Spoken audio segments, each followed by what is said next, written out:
қазіргі уақытта ақпараттың заманы, қазіргі уақытта жаңағы глобализацияның, жалпы урбанизацияның уақыты, бірақ осы біздің салт дәстүрлерімізді қоғамға, уақытқа, заманға сәйкестіріп, негізгі мазмұнын, оның түпкілікті мақсатын түсіне отырып, біз бүгінгі қоғамға бейімдесек, сонда ол салт дәстүрлерді орындаған адам ұрпақ тәрбиесін де қатар алып жүрген болады. Мынау кейбір жат ағымдар, діни ағымдар және қазіргі мына батыстық тенденциялар біздің ұлттық дәстүрімізден, осындай тектілігімізден айыратын кейбір іс-әрекеттер, дарақылық, даңғазалық дейді ғой.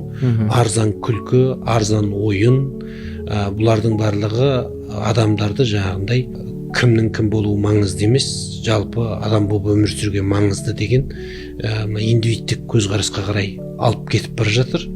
Сондықтан да бұдан барынша қаншалықты сақтана аламыз, соншалықты біз діни құндылықтарымызды сақтай аламыз, біз ұлттық құндылықтарымызды соншалықты сақтай аламыз деген сөз.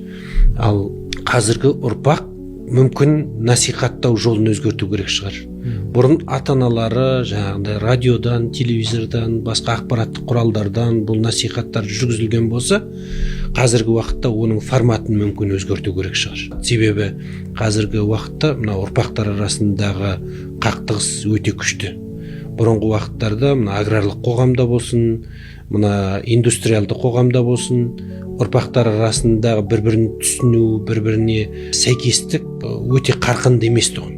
Ол мысалы 50 жылда ел жаңа, 100 жылда қазан дейтін бұрынғы түсініктер қазір жоқ. Мысалы 1 жыл мен 1 жылды салыстыруға келмейді қазір. Бір ұрпақпен екінші бір 10 жылдықтағы ұрпақ мүлдем басқа жағдайда. Сондықтан да оның жастардың тілін табу керек, жастардың тілімен жеткізу керек.